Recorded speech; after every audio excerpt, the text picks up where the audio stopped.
I am here with the great actor Udo Kier, who has fortuitously brought my life into the world of Frankenstein, Dracula, American vampires, and all kinds of end days characters.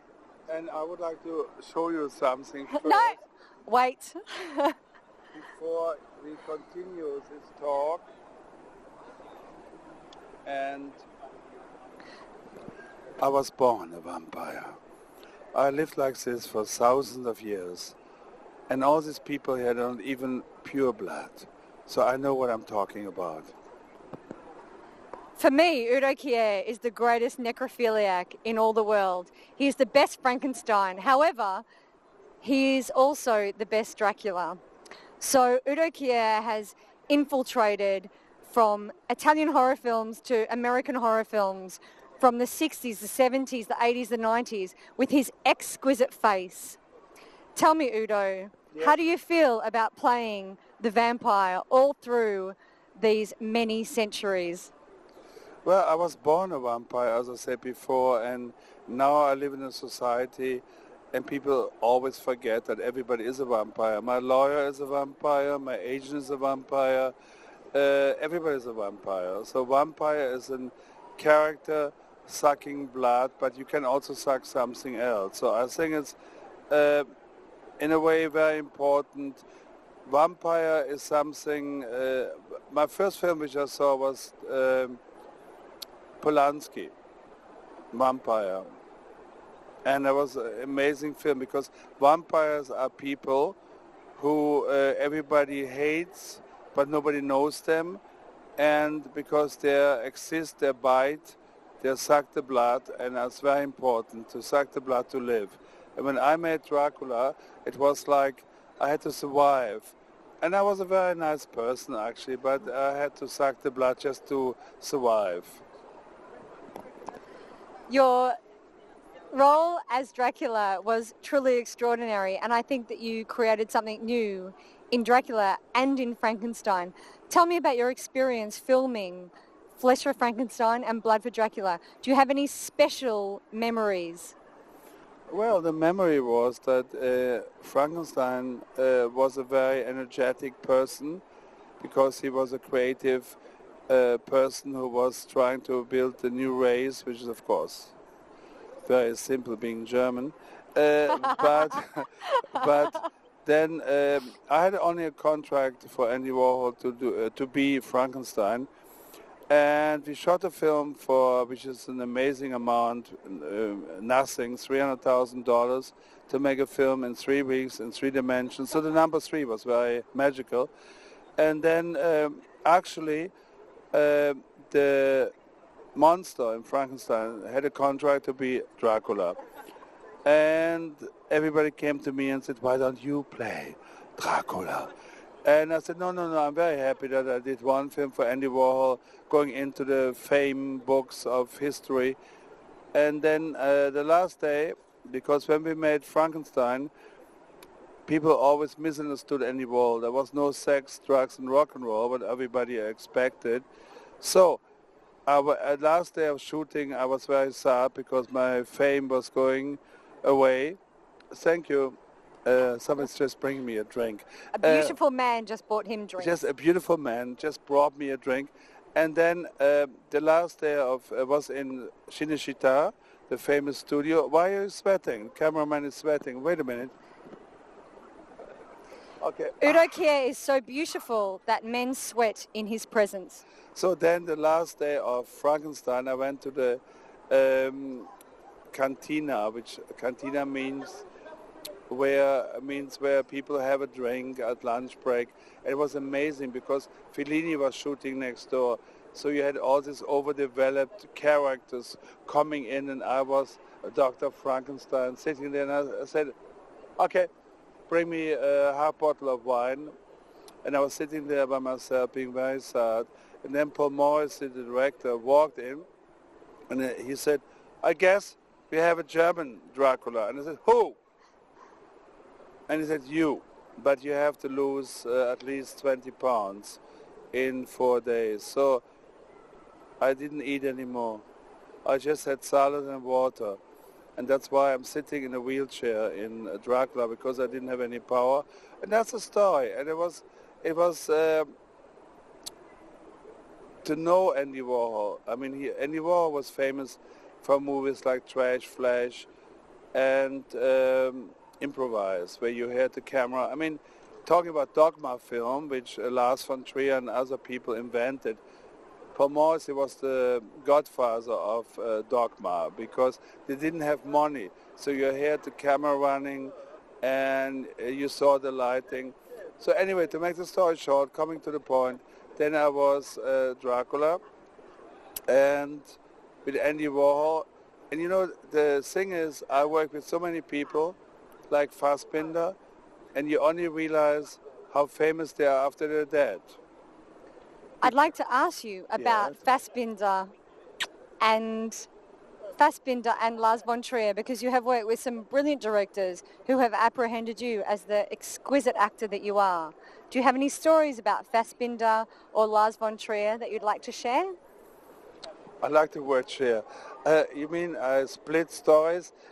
Certainly. Fassbinder I met when he was 15 and a half and I was 16, and we met in a working class bar in Cologne in Germany, which was kind of a bar where they had truck drivers, secretary, transvestite, and a lot of people, and I learned a lot for life in that bar.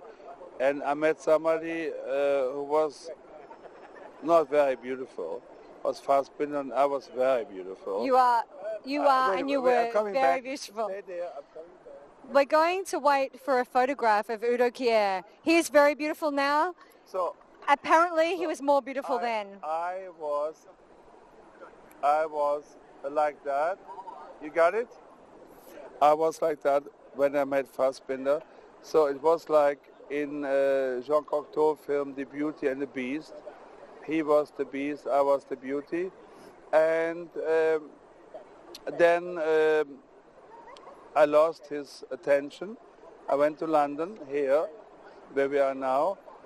I went to school to learn English, and one day I saw a newspaper, and it said, "The Alcoholic and the Genius." And I thought, I know him. And then I went back to Germany, and I met him again, and we started working together.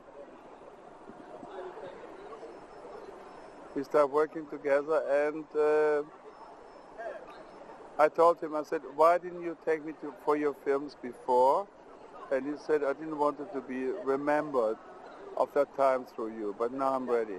So then we made movies. Lars von Trier. I went to a festival in Mannheim, a little city in Germany, and I made a film which was in competition, a short film with his film called Element of Crime. And when I saw Element of Crime, I couldn't get out of my seat.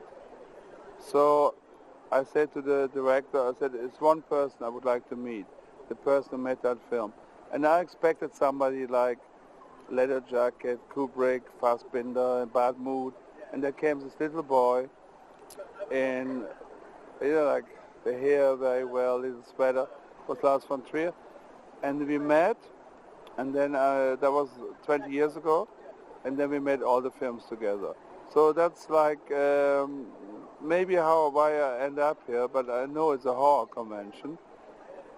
Horror films to play as an actor, Dracula, Frankenstein, or Jack the Ripper, or Dr. Jekyll, Mr. Hyde, I played them all. It's fun. Would you like to talk about when you played in Lars von Trier's Medea? Oh, yeah.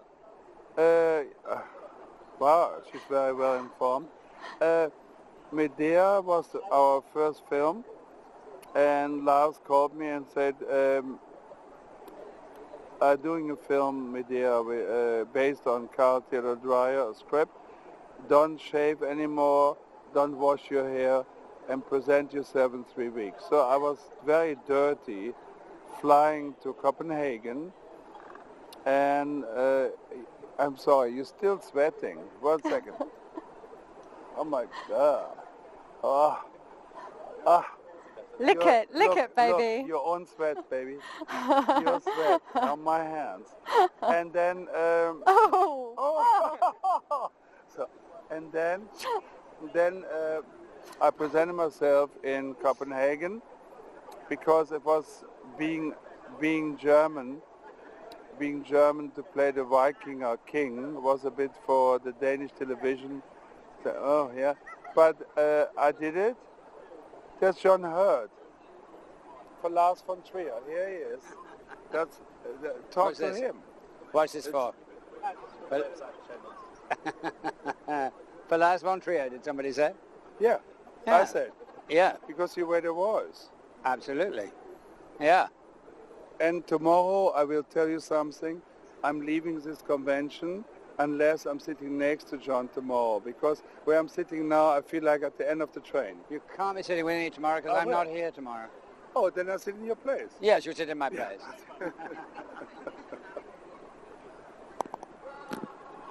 John Hurt, one of the best actors, which we never had a conversation, but doesn't matter. Sometimes you meet people. How did it feel being exquisitely beautiful and being filmed? Do you think that it renegotiated your acting ability, or do you think you just loved the camera because the camera loved you so very much? Oh, that question, I disappear. Okay. Udo Kier is one of the most exquisitely beautiful actors that has ever graced the horror film screen, and therefore he needs to negotiate the horror screen, because we have Freddy and we have Pinhead and we have all the different characters. And we have me. And we have this beautiful face, which is truly exquisite. So tell me how you feel. No, I want to talk about you now. The interviewer, Patricia, I got a letter a few years ago, and she is actually really so involved that she has a tattoo on her stomach, which you saw, and on her leg, there. Indeed. And she's a professor, and she wrote a book, a very famous book. Actually, many books.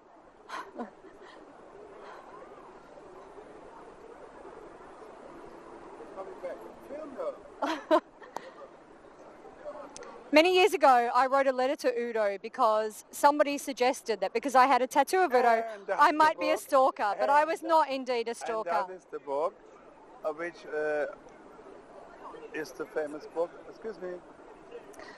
And therefore, I could prove that we can do academic work on exquisitely beautiful films that may not be considered academic. However, I mean, let's face it, everybody like Casablanca and Sunset Boulevard. But sometimes people love this face. Are you coming to me? And people love... Yes. Udo, come here. Sometimes people love gallbladders. Tell the audience. I had an amazing text saying, my assistant was called Otto. So I had to say, Otto, to know life, you have to fuck death in the gallbladder. That was a line. And I think what I always tell people, when people get very serious about film, I always say, it's just a movie. And it's just fun. So here it's like, it's the first convention in Europe I'm doing. Okay. And to ask my fans to pay £15 is a little bit ridiculous. I think they should pay £1 because the print costs £1, but not more. What can I say? You can say that you are one of the most exquisite horror actors and underestimated. However, you have been in so I'm many... not underestimated. I'm not underestimated. No, I'm not underestimated. you are You're joking. underestimated as the star because Udo, whenever he appears, is the exquisite star of any film he's been in. Anybody that hasn't seen Flesh of Frankenstein and Blood for Dracula. They should see But it. also, there's so many modern films from Medea And Blade. and Blade Blade, where I say, and the Masters of Horror. and Blade, where I say, I was born a vampire. Who are you telling me to live? We lived like this for thousands of years, and you're not even a pure blood. If you can't come from that, then you can't come from anything. God, you're sweating. This is Patricia MacCormack and Udo Kier, and we wish you a great convention. Buy all the autographs of all my friends, and I see you. Thank you. Bye.